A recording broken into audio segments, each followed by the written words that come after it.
Hi, I'm Rose, and I'm here at the Agricultural Heritage Center at the Lower McIntosh Farm in Longmont, Colorado. And today I'm going to talk to you a little bit about the outhouse and how the pioneers might have built an outhouse here when they were coming across the prairie. They might have just dug little holes or whatever, but when they moved out to the farms, they probably had to have a little privacy. So they built these little 3x3 units, and usually about 7 foot tall. And sometimes the wives would plant little flowers on the outside to make sure that it was a little bit smelled really good. So, and then let's take a walk inside and look at the inside of the outhouse and what it might be like. So here outside the outhouse, or it's sometimes called a privy or even a necessary, the chamber pot. And a chamber pot sometimes would be left underneath your bed or in your bedroom in case at night you wanted to use it. But guess what? Who had to empty that in the morning into the outhouse? You. So the chamber pots were used actually back in the early days, and until they realized it's not sanitary to dump these chamber pots out into the streets in England and France and that sort of thing. But they still used them at night, and then they dumped them into the outhouse. So let's enter into the outhouse. And in here you'll see we have a 2-hole outhouse. I don't know if you can see that real well, but I'm going to walk in.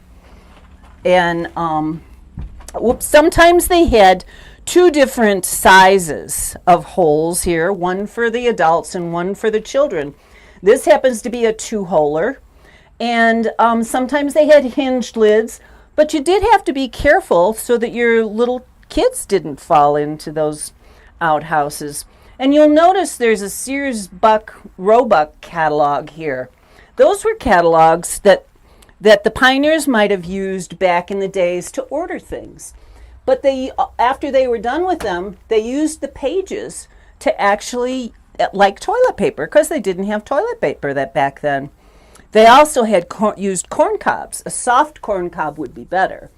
But and then later on, as the times progressed, they did get toilet paper, but that was quite a ways back.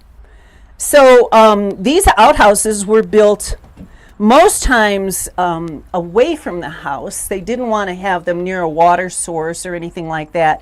And the door all usually faced away from the house also. And sometimes these doors, so when you close the door, you want to have a little ventilation in there, and you want to have a little light. So sometimes these doors, in fact, probably most times, they had probably a half moon that would give them light when you close the door, or some more ventilation. They said that the half moon was the women's, and then the star or the sun or the circle would be for a man if they had several out in the for the miners. They might have marked them for women and for men. And I think that's about it. I hope you enjoyed our tour of the outhouse or privy at the Lower McIntosh Farm, and I hope you get to visit us soon.